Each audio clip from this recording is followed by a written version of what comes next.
Dipersembahkan oleh Halo pemirsa, apa kabar? Jumpa lagi bersama saya Bella Fauzi dalam program 30 Minutes. Sebagai lembaga pemeringkat efek yang pertama dan terdepan, Pevindo berdiri untuk menjembatani investor dengan entitas yang membutuhkan dana melalui hasil pemeringkatan yang terpercaya dan independen.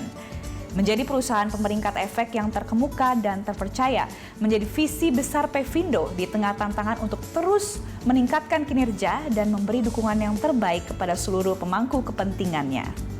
Apa peran dan fungsi dari Pevindo?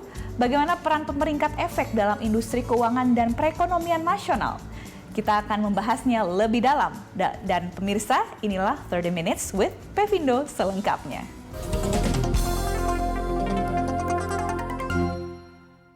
Dipersembahkan oleh Baik, pemirsa, telah hadir bersama saya Bapak Hendro Utomo, Direktur Pemeringkatan Pevindo. Halo Pak Hendro, apa kabar? Baik, Mbak Bella. Terima kasih. Sehat, Pak? Sehat, terima kasih. Sehat, alhamdulillah. Tetap jaga kesehatan dan terus semangat ya, Pak ya? Ya, Iya. betul. Gimana aktivitas sehari-hari di kantor nih, Pak? Masih WFH sebaiknya sebenarnya. Tapi memang kita memang menjaga protokol kesehatan sehingga sebagian besar memang menerapkan WFH. Oke, ya itu seperti itu ya kinerja di Pevindo ya Pak ya. Nah, berbicara tentang latar belakang berdirinya Pevindo, Pak, bisa dijelaskan lebih jauh nggak tentang Pevindo ini sendiri? Ya, jadi Pevindo atau PT Pemeringkat Efek Indonesia itu berdiri sejak tahun 1993, lalu mulai beroperasi 1 tahun kemudian di tahun 1994. Pendirian Pevindo ini memang dilatar belakangi oleh adanya kebutuhan atas suatu institusi atau lembaga yang independen dan kredibel untuk memberikan opini terkait resiko dalam berinvestasi di surat utang korporasi yang pada saat itu memang sudah mulai marak diterbitkan oleh perusahaan-perusahaan di Indonesia. Dan untuk itu Bank Indonesia dan juga Bapepam LK yang sekarang bertransformasi menjadi OJK membidani lahirnya suatu perusahaan dengan nama PT Pemeringkat Efek Indonesia atau Pevindo yang merupakan perusahaan pemeringkat efek yang pertama di Indonesia. Saat ini pemegang saham Pevindo terdiri dari sekitar 86 institusi. Umumnya adalah pemangku kepentingan di pasar modal Indonesia, termasuk di pasar surat utang korporasi. Seperti Bursa Efek Indonesia selaku salah satu pemegang saham terbesar Pevindo, lalu ada Dana Pensiun Bank Indonesia, Taspen, Dana Pensiun Pertamina, dan juga ada beberapa institusi lain seperti beberapa dana pensiun, perbankan, dan juga perusahaan asuransi dan sekuritas. Oke, baik. Bisa dijelaskan nggak Pak pada kami produk atau jasa yang sudah dihasilkan oleh Pevindo itu apa aja? Produk dan jasa Pevindo yang terutama adalah peringkat atau istilahnya bisa juga disebut credit rating, di mana peringkat atau credit rating ini mencerminkan kemampuan suatu perusahaan dalam memenuhi kewajiban keuangannya.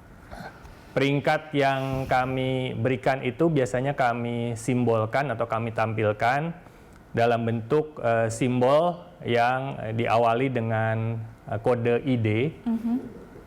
Contohnya misalnya ada ID AAA, atau ada juga yang ID AA- atau ID BBB+. Awalan ID ini atau ID ini merupakan indikator atau simbol bahwa peringkat itu diberikan oleh Pevindo, bukan lembaga pemeringkat lain. Jadi kalau lembaga pemeringkat lain mungkin kodenya beda, bukan ID.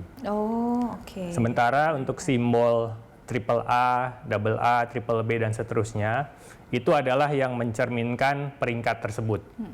Di mana yang tertinggi itu adalah AAA, lalu diikuti ada AA+, AA, dan seterusnya. Simbol ini cukup lazim digunakan bukan hanya di Pevindo, tapi juga di perusahaan pemeringkat lain, walaupun ada juga perusahaan pemeringkat yang menggunakan simbol yang agak berbeda. Oke, baik. Nah, ini ada nggak sih Pak untuk suatu perusahaan sendiri tuh manfaat yang bisa didapatkan gitu dari peringkat yang Pevindo hasilkan? Ya. Bagi perusahaan, peringkat itu memberikan manfaat. Yang pertama adalah dari sisi informasi yang diberikan oleh Pevindo atau opini, di mana Pevindo akan menyampaikan suatu penilaian bagaimana kinerja atau kemampuan suatu perusahaan tersebut, khususnya dalam memenuhi kewajiban keuangannya. Okay. Dan ini bisa digunakan oleh perusahaan yang di peringkat tersebut untuk misalnya mencari pendanaan dengan cara menerbitkan surat utang atau misalnya obligasi. Okay.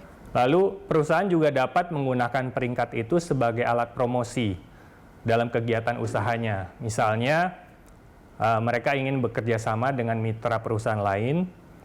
Ada mitra-mitra atau perusahaan-perusahaan yang memang mensyaratkan adanya peringkat dari suatu perusahaan sebelum bekerja sama. Dan peringkat itu juga bisa digunakan sebagai tools untuk bargaining ya dengan mitra atau misalnya dengan kreditur terkait dalam pinjaman yang akan mereka terima.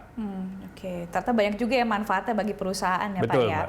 Oke, lantas untuk regulasi nih Pak, regulasi apa aja sih yang mengatur kebutuhan pemeringkatan atau credit rating? Sebenarnya ada beberapa regulasi yang mengatur tentang credit rating.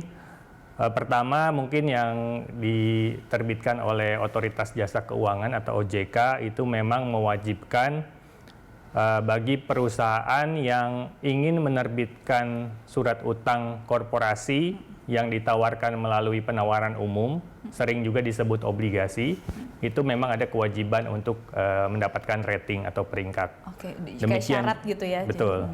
Selain itu juga surat utang korporasi lainnya juga ada syarat-syarat untuk rating tersebut. Lalu juga ada OJK juga mengatur kewajiban bagi suatu perusahaan jika ingin berinvestasi di surat utang korporasi, maka itu harus memenuhi rating tertentu.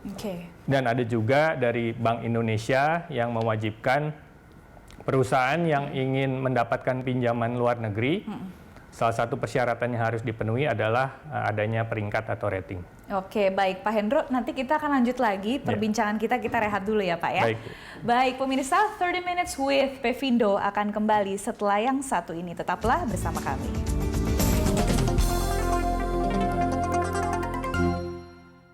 Dipersembahkan oleh